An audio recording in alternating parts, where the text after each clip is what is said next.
Hello and welcome to Daily Records. I am Tommy Burton, and today we are going to be talking about Love Over Gold by Dire Straits. This was the fourth album released by the band on September 20th, 1982 on Vertigo Records, the band's label. And of course, Warner Brothers in the United States. Which was their label here. There were two singles from this album, Private Investigation, which actually was a big hit in the UK and reached number 2 on the singles charts, and Industrial Disease, which was a top 10 hit in the United States on the Billboard Rock Tracks. Now, it was a number 1 album in Australia, Austria, and the UK. Top 20 album in the United States, so not as big a hit over here as it was over there, but it still was a gold record. Now, they had done a tour in 81, and Mark Knopfler began working on the songs for this album. Now, Alan Clark on keyboards and Hal Lindez on guitar had joined the band, and so they would be involved with this album. Now, they went to the Power Station in New York, and Knopfler produced the album. Brought along Neil Dorsman to engineer the tracks, and began a long-standing collaboration that has gone on between the two. Knopfler, being sort of a guitar, I won't say perfectionist, but Knopfler's always was exploring different sounds at this point. He used several different guitars, the Schecter, Stratocasters, Telecaster. He actually used a classical acoustic guitar on Private Investigations and the title track.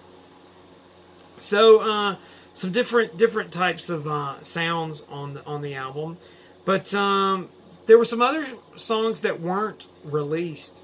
Private Dancer was a track that was worked on, but Mark Knopfler felt like it was not really appropriate and felt like it'd be better for a female singer. And so he gave the song to Tina Turner to do, which she ended up doing. It became the title track of her comeback album. The Way It Always Starts ended up being later used on a soundtrack, Local Hero, sung by Jerry Rafferty.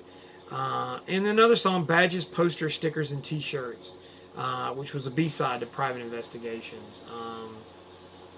And it was also released on an EP in the US. This album is better than you would probably think. It kind of sits nestled in the Dire Straits catalog between some sort of big stuff like Community and Brothers in Arms, which are huge albums. But Mark Knopfler is one of the great guitarists. I love Mark Knopfler's playing because when you listen to Mark Knopfler play guitar, to me it seems like when you think he's going to go a certain way, he goes a completely different direction. He keeps me as a listener kind of on my toes, and I love that, and I love what he plays. It's always very tasteful, and it makes for good listening. Now, this album's a little more difficult, so that might be why, but it's very, very listenable, and it works. Now, Telegraph Road is a huge sort of epic song, and it might sort of challenge listeners in a lot of ways, but it goes so many places, and it goes through these sort of valleys and peaks, and it works. Yeah, it's a 15-minute song, but it's so interesting, and so it's got so much depth to it. So Love Over Gold, kind of the middle weird album for Dire Straits, but worth a listen. What do you think? Comment, like, share, subscribe. Follow me on Instagram and Twitter. I'll see you all again tomorrow with another Daily Record.